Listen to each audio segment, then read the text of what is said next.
বিষাক্ত সুর যদি আমি ভুল না করি, সেই গানটি আপনি গেয়েছিলেন। এই গানটি যদি একটু খালি গলায় এখন শুনতে চাই। ভেবেছিলে তুমি বলবে আমাকে মনের জমানো কথা,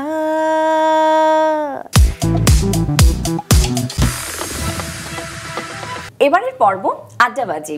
দর্শক, আজ আমরা বিনোদন সারাদিন স্টুডিওতে আমন্ত্রণ জানিয়েছি একজন শিল্পীকে। তিনি সাজিয়া সুলতানা পুতুল। মূলত সঙ্গীত শিল্পী পরিচয়ে তিনি বেশি পরিচিত, তবে একজন কবি, গীতিকার, ঔপন্যাসিক, অনুষ্ঠান সঞ্চালক, এরকম বহুমুখী পরিচয়েও তিনি আমাদের মুগ্ধ করেছেন। নতুন কাজের প্রসঙ্গ ধরে আজ আমরা কথা বলবো তার সঙ্গে। চলুন গল্প আড্ডায় ডুব দিই। কেমন আছেন? ভালো আছি, আপনি কেমন আছেন? খুব ভালো আছি। যদি জানতে চাই, জীবনটা কতটা সুন্দর আপনার কাছে, কেমন যাচ্ছে আপনার দিন? জীবনটা অদ্ভুত সুন্দর এখন পর্যন্ত, কারণ আমি মনে করি জীবনের সৌন্দর্যের অনেক বড় একটা অংশ যখন আপনি আপনার পরিবার পরিজনকে সবাইকে সঙ্গে নিয়ে বাঁচতে পারবেন। সকলে যখন এখনও উপস্থিত আছেন, যখন আপনার মা বাবা ভাই বোন কন্যা সংসার সঙ্গী সকলে যখন আছেন আপনাকে ঘিরে পরিবেষ্টিত হয়ে, তখন জীবনটা আরো অনেক বেশি সুন্দর। অবশ্যই জীবনের সংজ্ঞা, জীবনের সৌন্দর্য এক একজনের কাছে এক এক রকম, কিন্তু আমার কাছে এখন পর্যন্ত আমার জীবনটা স্বপ্নের মতন সুন্দর, কারণ আমি সবাইকে সঙ্গে নিয়ে এখনো বেঁচে আছি। বাহ, কি সুন্দর করে বললেন। এবং এই খুঁটিনাটি বিষয়গুলো প্রায় কিন্তু আমরা সোশ্যাল মিডিয়াতে দেখি, আপনি আপনার উপলব্ধির কথাগুলো সেভাবেই শেয়ার করেন। এই সামাজিক মাধ্যমের কথাতে একটু আসতে চাই। সামাজিক মাধ্যমে নিয়মিতভাবে আপনাকে আমরা দেখছি, উপস্থাপনা করছেন, নিয়মিত শো দেখছি, পুতুল ঘরে আত্মকথন। এই যে একটা শো নিয়ে পরিকল্পনা করা, এগিয়ে যাওয়া বেশ খানিকটা সময় ধরে, এই শো এর পরিকল্পনা আসলে কবে থেকে হয়েছিল বা কোন ভাবনা থেকে আপনি শুরু করেছিলেন? অনুষ্ঠানটা যারা নির্মাণ করছেন তারা প্রথমে আমার কাছে এরকম একটা নির্মাণের গল্প আমাকে বলেন যে একটু ঘরোয়া, একটু নিজস্ব, অতিথিরা এখানে এসে নিজের মতন কথা বলবেন, এটুকুই আমার প্রতি তাদের পরামর্শের জায়গাটুকু ছিল এতটুকুই, বা চাওয়াটা ছিল এতটুকুই। এরপরে বাকিটুকু কিন্তু পুরোটাই আমি আমার মতন করে সাজিয়ে নিই, কারণ আমি একটা পর্ব শুরু হবার আগে তো খানিকটা অতিথিকে নিয়ে ভাবনার একটা জায়গা থাকেই, কিন্তু কখনো নির্ধারণ করে বসি না যে এইগুলোই জিজ্ঞাসা করব বা এই প্রশ্নগুলো আজকে আমার অতিথির কাছ থেকে উত্তরগুলো জেনে নেব। যখন অ্যাকশন বলা হয় ক্যামেরাতে, ঠিক সেই মুহূর্তে আমার মনের মধ্যে অতিথিকে নিয়ে যা কিছু চলছে ঠিক তাই আমি বলি, এবং এরপরে পুরো জায়গাটুকু আমার অতিথির। তিনি যেটুকু বলতে চান, যেভাবে বলতে চান, মন খুলে বলতে পারেন। এবং এই অনুষ্ঠানের হয়তোবা এটাই একটা বিশেষত্ব, কারণ আমি যখন দর্শকদের মন্তব্যগুলো যখন চোখে পড়ে তখন দেখি যে, এবং অতিথিরাও বলেন যে এত বেশি মন খুলে নিজের মতন করে কথা সবসময় বলার সুযোগ হয় না। তো সেই জায়গাটা আমি তৈরি করে দেওয়ার চেষ্টা করি, এবং আত্মকথন বলতে যা বোঝায় নিজের সঙ্গে নিজের কথোপকথন, এবং সেখানে আমি সঙ্গী হই, দর্শককেও সঙ্গী করি, সেভাবেই এগিয়ে গেছে আর কি। এবং এখন পর্যন্ত তো অনেকগুলো পর্ব অন এয়ার হয়েছে, প্রচারিত হয়েছে। কেমন অভিজ্ঞতা হয়েছে সবকিছু মিলিয়ে? চমৎকার অভিজ্ঞতা হয়েছে, কারণ আমার নিজেরও তো এই অঙ্গনটাতে প্রায় 20 বছর হতে চলল, দীর্ঘ সময়। বেশিরভাগ অতিথি আমার পরিচিত জনেরাই আসেন, কিন্তু গল্পের সুবাদে তাদের নতুন একটা সত্তা আবিষ্কারের সুযোগ হয় আমার।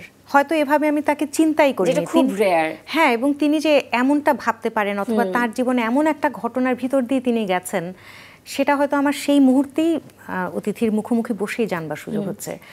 এটা যে কি চমৎকার অভিজ্ঞতা, এবং এটা যে আমাকে কি পরিমাণ সমৃদ্ধ করে এবং আনন্দ দেয়, বেদনার্ত করে কখনো, মানে এটা একদম অন্যরকম। এবং যেহেতু আমি লেখালেখির সঙ্গেও আছি, সেটা আমাকে অনেক বেশি উপাদান, রসদ যোগায় আসলে এই গল্পগুলো। যদি জানতে চাই যে এখন পর্যন্ত কোন পর্বটি বা কোন আড্ডাটি দ্য বেস্ট, তাহলে কোন পর্বটির কথা বলবেন? এক একটা পর্ব এক এক রকম করে মানে সুন্দর, এবং এক একটা পর্ব এক এক রকম করে নতুনত্ব নিয়ে আসে। এমন নয় যে আমি আজকের পর্বে ভেবেছি যে একটু অন্যরকম কিছু করি, গল্পগুলোই আলাদা আলাদা স্বাদ দেয়। তবে সালমা আমাদের সহশিল্পী, ক্লোজ আপ ওয়ানেরই আমরা একসঙ্গেই আমাদের পথ চলা শুরু হয়েছে। সালমার পর্বটাতে সালমার কথা বা সালমার দর্শন জেনে আমি ভীষণ বিস্মিত হয়েছিলাম, কারণ তার শুরু হয়েছিল খুব ছোট বয়সে, একদম অপরিণত একটা মেয়ে, একদম সবাই সাক্ষী আসলে সেটা, এবং হ্যাঁ সকলকে সাক্ষী রেখেই তার পথ চলা শুরু হলো, একটা লম্বা সময় সে এখানে কাটালো, কিন্তু তার জীবনের যে গল্পগুলো এর ভিতর দিয়ে যে সে কত কিছুর মধ্য দিয়ে গেছে, আজকের এই পরিণত মানসিকতা তার কি করে তৈরি হলো সেইটা আমাকে ভীষণ ভাবিয়েছে। সালমার পর্বটার কথাই বলবো। বাহ, চমৎকার। আপনার কি মনে হয় একজন উপস্থাপকের আসলে কি কি গুণ থাকা প্রয়োজন, এবং আপনি কি আসলে উপস্থাপক হিসেবে কাউকে আইডল বা আদর্শ মানেন? সেই অর্থে মনে হয় না, কারণ উপস্থাপনার কোনো নির্দিষ্ট আঙ্গিক বা ঢং এই বিষয়টাতে আমি বিশ্বাস করি না। আমার কাছে মনে হয় সময়ের সঙ্গে যেতে হবে। আমাকে আমার আড্ডাটা যে বাঁকে নিয়ে যাবে, আমি সেই বাঁকে আমার পথিকের সঙ্গী হব, আমি তাকে তার মতন করে রাস্তা করে দিতে চাই। তো সেইখানে উপস্থাপকের কি গুণ থাকতে হবে সেটা আমি বলার কেউ নই, কিন্তু আমি যে বিষয়গুলো মাথায় রাখি সেটা আমি বলতে পারি। আমি আমার অতিথিকে এমন একটা পরিবেশ বা এমন একটা পরিস্থিতি তৈরি করে দিতে চাই যেখানে তিনি প্রাণ খুলে কথা বলতে পারেন। আমার অনুষ্ঠানে অতিথিরা এমনও হয়েছে যে অনুষ্ঠান শেষে বলেছেন যে এতক্ষণ ভুলেই গেছিলাম যে আমি ক্যামেরার সামনে কথা বলেছি, আর সময় কিভাবে চলে গেল। হ্যাঁ, তো এই বিষয়টা একটা অনেক বড় ব্যাপার। যার সঙ্গে কথা হচ্ছে তাকে নিয়ে, এটা সকলেই করেন, তাকে নিয়ে ন্যূনতম পড়াশোনা করা কিংবা তার কাজের জায়গাগুলোতে জানা, সেটা একটা আছে, এবং অতিথিকে জায়গা ছেড়ে দেওয়া। আমার কাছে মনে হয় যে এটা খুব জরুরি। এবার তো গানের মানুষের সঙ্গে গান নিয়ে কথা বলতে চাই। আষাঢ়ের প্রথম দিন বৃষ্টির গান শুনবো বলে অপেক্ষা করেছিলাম, মৌসুম ধরে গান গাইতে আসলে কেমন লাগলো? ভীষণ ভালো। মৌসুম ধরে গান গাইতে তো ভালো লাগে, কারণ আমাদের মনটাও সেরকমটাই হয়ে থাকে। একটা বৃষ্টি স্নাত একটা মেঘলা দিনে আমরা চাই একটু মিষ্টি কিছু, স্নিগ্ধ কিছু শুনি। সেদিন খুব ভারী কিছু নিশ্চয়ই আমাদের শুনতে ইচ্ছা করবে না। তো মৌসুম ধরে গান গাইতে খুব ভালো লাগে। আপনার বন্ধু এবং জীবনসঙ্গী সৈয়দ রেজা আলীর লেখা এবং সুর করা প্রথম বাংলা গান বিষাক্ত সুর, যদি আমি ভুল না করি, সেই গানটি আপনি গেয়েছিলেন। এই গানটি যদি একটু খালি গলায় এখন শুনতে চাই, শুনতে পারবো? নিশ্চয়ই। এটা একটা বাংলা জ্যাজ আঙ্গিকের গান। জ্যাজ বাংলাতে খুব বেশি হয় না, আমাদের বাংলাদেশে জ্যাজ খুব কম হয়, কিন্তু জ্যাজ এমন একটা আঙ্গিক যে খুব মাদকতায় ভরা, মানে এটা শুনলে একটা দোলা আসে, মনে হয় যে একদম সেই 60-70-এর দশকে চলে গেছি একটা ক্লাবে বসে। তো এই ব্যাপারটাই ছিল। আর এটা রেজার প্রথম বাংলা লেখা গান, সেটাও আমাকে খুব অবাক করেছিল। বাংলায় একটা পুরো লিরিক লিখে আমাকে শোনানো, এবং সবচেয়ে বড় কথা হচ্ছে আমি এই আঙ্গিকের শিল্পী নই, আমি জ্যাজ নিয়ে আলাদা চর্চাটা আমার নেই। আমার জন্য ভীষণ নিরীক্ষাধর্মী একটা কাজ ছিল, তো গাইছি। ভেবেছিলে তুমি বলবে আমাকে মনের জমানো কথা, আমি কি বসে শুনবো সেদিন, সে কি আমার ভাবনা, তুমি আছো বলে আশায় থাকি তোমার ওই মিষ্টি হাসি, আমি শুনে ভাবি এ কি অদ্ভুত বিষাক্ত সুরের বাঁশি,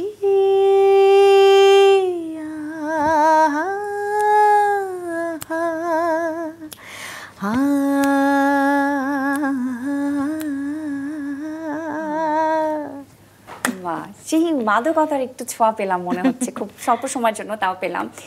আপনাদের দুজনের এই যে একটু একটু খুনসুটি মিষ্টি গল্প, টক ঝাল মিষ্টি সেই গল্পগুলো এবং ভালোবাসার সেই খুনসুটি আমরা প্রায় সোশ্যাল মিডিয়াতে দেখি, আপনার জীবনে আপনার বন্ধু স্বামীর প্রভাব কতটা? আমার শিল্পী জীবনে ভীষণ, কারণ শিল্পী জীবনে সঙ্গী যখন আপনাকে বুঝতে পারে তখন আপনার আকাশটা অনেক বড় বড়, নিজের মতন পাখনা মেলার সুযোগ হয়, এবং সঙ্গী যখন বুঝতে পারেন না তখন আপনার আকাশটা এইটুকু, আপনার শিল্পী সত্তা প্রায় মরেও যেতে পারে। তো সেই জায়গাতে থেকে রেজার প্রভাব আমার উপর অনেকখানি, এবং রেজা এখানে থাকলে নিশ্চয় বলতো যে আমার প্রভাবও তার উপর অনেকখানি, কারণ আমরা দুজনই যেহেতু গানের মানুষ, সেই জায়গা থেকে এটা একটা অনেক বড় নিঃশ্বাস নেওয়ার জায়গা। আর সবচেয়ে বড় যেটা আমাদের সম্পর্কের ভিত্তি বলবো সেটা হচ্ছে বন্ধুত্ব। তো সেই বন্ধুত্বটা থাকবার কারণে অনেক জটিলতা সহজ হয়ে যায়। বন্ধুর কাছে আমরা যেমনি নির্দ্বিধায় অকপটে সবকিছু বলতে পারি, একদম তাই হয়েছে, এবং সেটাই আমরা রাখতে চেয়েছি সবসময়, সেরকমটাই থাকুক সেটাই চাই আর কি। এবং মাঝে মধ্যে তো দুজনকে একসঙ্গে মঞ্চে আমরা গান গাইতে দেখি। সর্বশেষ তো এই যে পয়লা বৈশাখে ধানমন্ডিতে দুজনই একই সঙ্গে মঞ্চে গান করেছেন, সেই অনুভূতি মুহূর্তের কথা একটু জানতে চাই। দুজন মিলে পরিবেশনাটা খুব চাপের, খুব চাপের। আমরা সাধারণত দুজন একসঙ্গে মঞ্চ পরিবেশনাটা করতে চাই না পারতপক্ষে, কিন্তু এবারের আয়োজনটা যাদের আয়োজনে হয়েছে তারা শুধুমাত্র গিটারের সঙ্গেই গান শুনতে চেয়েছেন, এবং রেজারা এবং আমার যে রসায়নটা এটাই তারা দেখতে শুনতে চেয়েছেন, যার ফলে আমাদের আর কোনো কিছু করার ছিল না, আমরা দুজন মিলেই গেয়েছি। কিন্তু সেটা ভীষণ চাপের হয় এই জন্য যে একটা লম্বা সময়ের প্রস্তুতি দরকার আছে সেটার জন্য, যেহেতু শুধু দুজন পারফর্ম করছি, সেখানে সময় দেয়া, নিখুঁত করা জিনিসটা। আমি এতদিন ভাবতাম আমি ভীষণ খুঁতখুঁতে, কিন্তু রেজা আমার চাইতো অনেক গুণ, এবং সে যখন এই ধরনের কাজগুলো শুরু করে তখন তার শ্রমের কোনো অন্ত নেই। আমি ক্লান্ত হয়ে যাই, আমি বলি আজকের মতন শেষ করি, বাড়ি যাই। মানে আমরা প্র্যাকটিস পারে বা স্টুডিওতেই সাধারণত প্র্যাকটিস করি, কিন্তু সে একেবারে অক্লান্তভাবে করে চলে। তো সে তারপরেও যখন অনুষ্ঠান ভালো হয় তখন তো সে ভালো লাগা সমান সমান অংশীদার, আমরা ভালোই লাগে। গীতিকার হিসেবে আপনি নিয়মিতই গান লিখছেন। এই গত ঈদেই তো আমরা আপনার লেখা একটি গান পেয়েছি, শীতের একলা রাতে, এবং গানটি আমরা সকলেই শুনেছি, মুগ্ধ হয়েছি। কোন ভাবনা থেকে আসলে এই গানটি আপনি লিখেছিলেন? এই গানের রেজার সঙ্গে যে কাজগুলো আমার হয়, এই গানের সুরকার সঙ্গীত পরিচালনা রেজাই করেছে। রেজার সঙ্গে যে কাজগুলো হয় সেই কাজগুলোতে রেজা আমাকে কোনো একটা বিষয়বস্তু হয়তো দিয়ে দেয়, যে এরকম একটা সুর এসেছে, আমার মনে হয় এই আঙ্গিকের বা এই আমেজের একটা গান হতে পারে, তখন সেটা মাথায় নিয়েই লেখাটা হয়।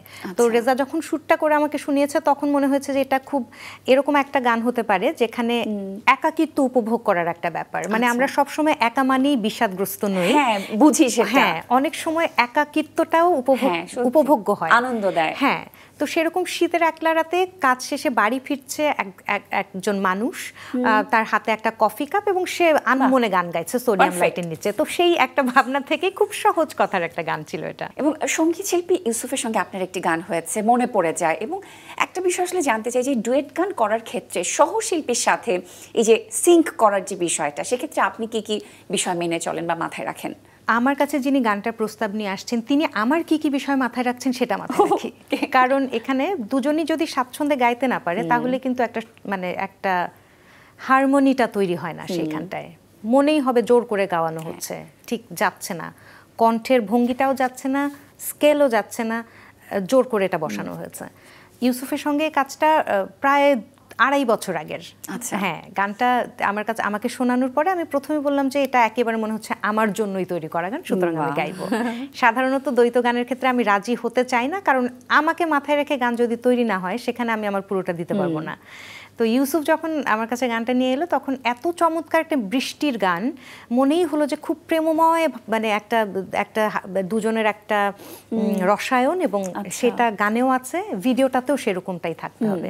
তো সেভাবে গানটা হয়েছে মাজেদ চৌধুরীর লেখায়, আর ভিডিওতে মডেল হিসেবে কাজ করেছে কিন্তু রেজা। ইউসুফ চেয়েছিল যে এটাতে রেজা কাজ করুক, ও বন্ধুত্বের যে জায়গাটা দেখাতে চেয়েছে সেটা আমার রেজার মধ্যে সে মনে করেছে এটা পর্দায় আনা যায়, তো সেভাবেই গানটা হয়েছে। চমৎকার। যদি আমি ভুল না করি, আগামী মাসে আপনার লেখা এবং গাওয়া আরেকটি গান আমরা পেতে যাচ্ছি, সেই গানটির কয়েকটা লাইন শুনতে চাই মুহূর্তে। আগামী মাসে আমার নয়, শুধু আমার লেখা সুর করা গান আসবে, আগামী মাসে বেশ কিছু গান আসবে। তার মধ্যে একটা উল্লেখযোগ্য কাজ হতে যাচ্ছে বিশ্ব সঙ্গীত দিবস আগামী মাসে। তো সেই সঙ্গীত দিবস উপলক্ষে কলকাতার সাকি ব্যানার্জির সঙ্গে আমার কাজ হচ্ছে, যিনি এখন বাংলাদেশে ব্রহ্মপুত্র বাংলাদেশ নামে একটা ব্যান্ডের সঙ্গে আছে, যে ব্যান্ডের রেজাও আসলে মানে তার একই ব্যান্ডের সদস্য, এবং তিনি কলকাতার ক্যাকটাস ব্যান্ডের প্রাক্তন সদস্য। তো ভীষণ গুণী এবং মেধাবী, মানে পাগলাটে মেধাবী বলে না সেরকম একজন মানুষ। আমার অনেক দিনের ইচ্ছা ছিল তার সুরে তার কথায় গান গাওয়ার, তো সেইটা আমার হচ্ছে, সেইটা পূরণ হয়েছে। গানটা আমরা শুরু করবো এরই মধ্যে, জুনে, যেহেতু একটু আমাদের সময় আছে হাতে, তো সেইভাবে গানটা প্রকাশ করা হবে। এছাড়াও গতকালকে একটা গানের ব্যাপারে কথা চূড়ান্ত হয়েছে, সেটা নিয়েও আমি খুব আনন্দিত। আমাদের ক্লোজ আপনের অপু আমান, সে কিন্তু চমৎকার সুরও করে, তার কথায় সুরে একটা গান হবে, মানে আজকে আস্তে আস্তেই গানটা আমি তুলে নিলাম, হয়তো এর মধ্যে ভয়েস দিয়ে দেবো। আর একটা কাজ আসছে, সেটাও খুব বিশেষ, সেটা হচ্ছে বাংলাদেশের খুব জনপ্রিয় একটা ব্যান্ড মেটাল মেজর, যে ভোকালিস্ট রাজীব ভাইয়ের সুরে চমৎকার একটা মানে সেমি ক্লাসিক্যাল একটা গান হবে। তো বেশ কিছু গানই আসলে আগামী মাসে আসবে। তাহলে এই কাজগুলোর মধ্যে কোন গানটি আমাদেরকে এই মুহূর্তে শোনাতে পারেন আপনি? কোন গানটা শোনাতে পারি? সবগুলো গানই খুব নতুন, এখনো পুরোপুরি মানে ধাতস্থ হয়নি কোনো গানের সঙ্গেই। আমি নতুন গানগুলো বরং আসলে শোনাই। আমি ইউসুফের যে গানটা এলো মাত্র অল্প কয়েকদিন আগে, সেই গানটাই মনে পড়ে যায়, সেখান থেকে শোনাচ্ছি।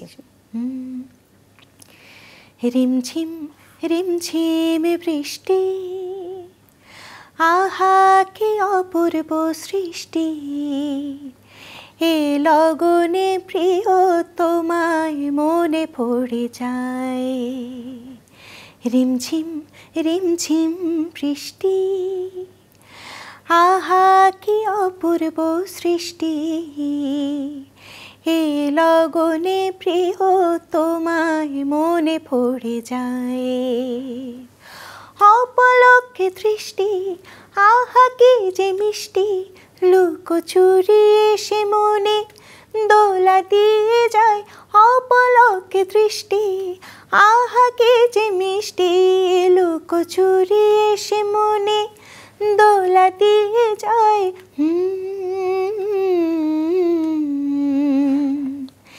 এ লগনে প্রিয় তোমায় মনে পড়ে যায়, হে লগনে প্রিয় তোমায় মনে পড়ে যায়।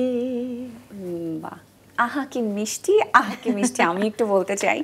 এবং গান শুনতে শুনতে আমার একটা কথা খুব মনে পড়ছিল, যেটা আপনিও গল্পে গল্পে বলছিলেন, যে 20 বছরের দীর্ঘ একটা সময়, ক্যারিয়ারের এই লম্বা একটা জার্নি আপনার, কিন্তু এই পুরো সময়টাতে আপনি মাত্র 3টি কি 4টি গান করেছেন, প্লেব্যাকে কাজ করেছেন। আমার জানতে ইচ্ছা করছে সংখ্যাটা এত কম কেন? সংখ্যাটা কম অনেক কারণে। প্রথমত আমি যখন শুরু করেছি তখন একদম অ্যালবামের যুগটা তখনও চলছে। আমরা যদিও অ্যালবামের শেষ যুগের শিল্পী, তখনও সিডির প্রচলন ছিল। আমি সবসময় অ্যালবাম ভিত্তিক কাজগুলো খুব মন দিয়ে করেছি, যেখানে আমার অনেকগুলো মৌলিক গান থাকবে। কখনো যদি আমি নাও থাকি, আমার গানগুলো যেন কথা বলে। তো সেইভাবে আমি অ্যালবামে অনেক বেশি মন দিয়েছি। তারপরের কারণটা হচ্ছে যে বলছিলাম না, যে দ্বৈত গানের ক্ষেত্রে আমার সবসময় মনে হয় যে নিজেকে যেই গানে খুঁজে পাবো না, সেই গানটা আমার নয়, সেই একটা ব্যাপার থাকে। চলচ্চিত্রের গানে যেহেতু চরিত্র, কাহিনী, গল্পের প্রয়োজনে, যেহেতু দৃশ্যের প্রয়োজনে যেহেতু গানগুলো তৈরি হয়, সেখানে সবসময় আমাকে নাও পাওয়া যেতে পারে। আর তারপরে কিছু ভালো গানের প্রস্তাব তারপরও যদি পেতাম, তাহলে নিশ্চয়ই গাইতাম। আমি নিশ্চয়ই মানা করতাম না, কারণ কে চাইবে না যে বড় পর্দায় তার কণ্ঠ শুনতে। কিন্তু সেইখানে মনে হয় একটা সিন্ডিকেটের প্রবণতাও ছিল এবং এখনো আছে, যেখানটার যেই কারণটাতে আপনি দেখবেন যে আশপাশে অনেক চমৎকার কণ্ঠ আপনি শুনবেন, কিন্তু সেই কণ্ঠগুলো আবার চলচ্চিত্রে আপনি শুনছেন না। চলচ্চিত্রে শুনছেন কিছু নির্দিষ্ট কণ্ঠ, তার বাইরে গিয়ে কেউ চিন্তা করছেন না। এই ব্যাপারটাতে আমিও জানতে চাই যে এই সিন্ডিকেটের কথা আমরা তো আসলে ইন্ডাস্ট্রিতে প্রায়শই শুনে থাকি। আবার আরেক পক্ষ কিন্তু নিজেদের কথা এভাবে বলে যে আসলে নিজেদের কমফোর্ট জোনের কথা তারা বলে, বেশি ফোকাস করে। তো এক্ষেত্রে আসলে একজন শিল্পীর ক্ষেত্রে কোন মূল বিষয়গুলো কাজ করে? যার সাথে যার সিঙ্ক হবে তার সাথে কি সে নিয়মিত কাজ করবে? বিষয়গুলো কি এমনটাই? অনেকে তো এমনটাই বলে। আপনার মন্তব্য কি? চলচ্চিত্রের বিষয়টার ব্যাপারে আমার সত্যি খুব কম ধারণা আছে। তবে অনেক সময় এমন হয় যে হয়তো চলচ্চিত্রে যিনি কাজ করছেন, যিনি অভিনয় করছেন, তার পছন্দের কোনো শিল্পীকে দিয়ে গাওয়াচ্ছেন। চলচ্চিত্র যিনি প্রযোজনা করছেন, তার হয়তো কোনো পছন্দের শিল্পী আছে, বা তার সঙ্গে কাজের রসায়নটা তার ভালো, তাকে দিয়ে গাওয়াচ্ছেন। কিন্তু আমাদের দেশে আমার কাছে মনে হয় যেটার অভাব আছে, সেটা হচ্ছে পার্শ্ববর্তী দেশে দেখবেন শিল্পী চিন্তা করে সেই রকম সেই আঙ্গিকের গান তৈরি হয়। একটা গান সৃষ্টি হওয়ার সময় সঙ্গীত পরিচালক মাথায় রাখেন যে এই গানটা ওই শিল্পীই গাইবেন, কিন্তু আমাদের এখানে সেটা খুব একটা হয় না। আমাদের এখানে একটা গান তৈরি হবার পরে আচ্ছা ও না হলে ও গাইবে। তো সেই জায়গাটা নিয়ে কাজ করলে মনে হয় অনেক বৈচিত্র্যময় গান আমরা পেতে পারতাম বা পেতে পারি। অনেকক্ষণ তো আসলে গানের গল্প শুনছিলাম, আপনার লেখালেখির প্রসঙ্গে একটু আসতে চাই, সেই গল্পগুলো জানতে চাই। যতটুকু শুনতে পেয়েছি বা জেনেছি যে আগামী বইমেলাতে আপনার ছোট গল্প নিয়ে একটি বই বের হতে যাচ্ছে। যদি জানতে চাই যে আসলে কোনো বিশেষ থিমে কি গল্পগুলো আপনি লিখছেন বা রেডি করছেন, প্রিপারেশন নিচ্ছেন, একটু যদি বিস্তারিত সেই ভাবনার জায়গাটা জানবেন। না, বিশেষ থিম নয়, এই গল্পটা একটু পিছন থেকে শুরু করতে হবে। সাধারণত প্রত্যেক বইমেলা শেষ হবার পরে আমি একটা সময় নিই পড়াশোনার জন্য, মানে পড়াশোনাটা তো যারা লেখার সঙ্গে আছে নিরন্তর একটা চলতেই থাকবে, প্রবণতা, পড়তে হবে, এটা কর্তব্য। কিন্তু আমার সেই পড়াশোনার জায়গাটা একটু অন্যরকম হয়, আমি ভীষণ নিমগ্নভাবে পড়ি এবং আমি সেখান থেকে শেখার জন্য পড়ি। তো এবার বইমেলা শেষ হবার পরে আমি যদিও রবীন্দ্রনাথের ছোট গল্পগুচ্ছ, মানে গল্পগুচ্ছ যেটা ছোট গল্পের বই, সেটা আগেও পড়েছি, হয়তো কখনো কখনো বিক্ষিপ্তভাবে পড়েছি, পুরোটা শেষ করিনি। এবারও আমি পড়তে গিয়ে এমনভাবে ডুবেছি ছোট গল্পে, আমার কাছে মনে হলো যে লেখার এত চমৎকার একটা মাধ্যম এটা, যেখানে যে বিষয়বস্তুটা হয়তো এত বড় পরিসরের উপন্যাস হতে পারবে না, আবার সেটা ঠিক কবিতার আঙ্গিকেও হবে না, তাহলে সেই অনুভূতিটা আমরা কিভাবে প্রকাশ করব? সেটা একটা গল্প হতে পারে। তো সেইভাবেই কোনো বিশেষ থিম ঠিক করিনি, কোনো বিশেষ বিষয়বস্তু নয়, 10টা গল্প দিয়ে প্রাথমিকভাবে চিন্তা করেছি, যদি সময় পাই হয়তো আরো বেশিও হতে পারে, তবে 10টা গল্প দিয়ে আমি এবার বই করতে চাই। সেটা আমার নিজের একটা নিরীক্ষার জায়গা হবে, কারণ এর আগে আমি উপন্যাস করেছি, কাব্যগ্রন্থ করেছি, এটা আমার প্রথম গল্পের বই হবে। এর আগে আপনি শিল্পী সত্তার ব্যবচ্ছেদ লিখেছিলেন, যদি আপনার ক্যারিয়ারে ব্যবচ্ছেদ করতে বলি তাহলে কি বলবেন? এটা অনেক লম্বা ব্যবচ্ছেদ এবং আমার ক্যারিয়ারের ব্যবচ্ছেদটাই মূলত শিল্পী সত্তার ব্যবচ্ছেদ, এবং শুধু আমার সঙ্গীত জীবন নয়, সেখানে আমার একেবারে যখন থেকে বোধ হয়েছে, যখন থেকে আমি গাইতে পারি বা শিখছি, তখন থেকে আমার জীবন চলার পথে আমি অনেককে দেখেছি, অনেকে হারিয়ে গেছেন, অনেকে জীবনের ওপারে চলে গেছেন, অনেকে আর গানের সঙ্গে থাকেননি, অনেক সংগ্রাম দেখেছি, আমি নিজেও অনেক সংগ্রামের মধ্য দিয়ে, মানে প্রত্যেকেরই সংগ্রামের গল্পগুলো আলাদা, কেউই একেবারে তৈরি মঞ্চে আসন পেতে বসে গেছেন সেরকমটা নয়।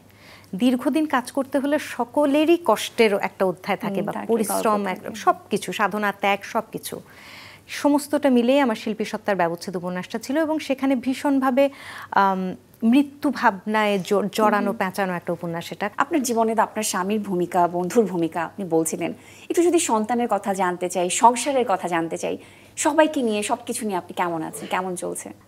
আমার সন্তান তো এখন একেবারে সবকিছুর ঊর্ধ্বে, সব মায়ের কাছেই তাই, তো আমার ক্ষেত্রেও তাই। আমার সন্তানটির 3 বছর হতে চললো, এবং এই 3 বছরে তার মধ্যে আমি প্রবলভাবে সঙ্গীত দেখতে পাই। আমার যে পরিবারের সঙ্গে আমি থাকি শ্বশুরবাড়িতে, সেখানে আমি এত বেশি নিজের করে নিয়েছি জায়গাটাকে, নিজেরই মনে হয় যেখানটাতে আর শ্বশুরবাড়ি আর বাবার বাড়িকে আলাদা করা যায় না।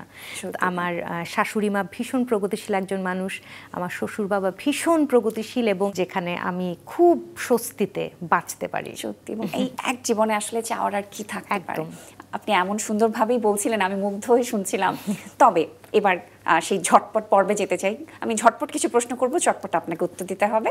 আপনার প্রিয় লেখককে? একটা নাম বলে হুমায়ুন আজাদ। আর প্রিয় কবি? রবীন্দ্রনাথ ঠাকুর। সর্বশেষ কোন গান শুনে আপনি বিরক্ত হয়েছেন? আমাদের এখানে হয় না যে খুব ভাইরাল বিষয়বস্তুগুলো নিয়ে গান হয়, তো কিছুদিন আগে যে তরমুজের একটা ভাইরাল হয়েছিল, একজন তরমুজ বিক্রেতা, এবং আমি দেখলাম যে ওইটাকে নিয়ে আবার অনেকে গান বানাচ্ছেন, খুব সস্তা লেগেছে ব্যাপারটা। আর যদি জানতে চাই সর্বশেষ কার গান শুনে বা কোন গানটি শুনে আপনি মুগ্ধ হয়েছেন? ব্রহ্মপুত্রের একটা গান আমাদের স্টুডিওতেই তৈরি হচ্ছে, সাকির কথা বললাম, রেজার কথা, ওদের ব্যান্ডের একটা গান তৈরি হচ্ছে, সেই গানটা সামনে আসবে, সেই গানটা আমাকে একেবারে ভাসিয়ে নিয়ে গেছে। কথা বলে ভীষণ ভালো লাগলো। বিনোদন স্বাধীনে আসবার জন্য অসংখ্য ধন্যবাদ। আপনার জন্য অনেক অনেক শুভকামনা, ভালোবাসা। আপনার জন্য শুভকামনা, এবং যারা দেখছিলেন সবার জন্য ভালোবাসা।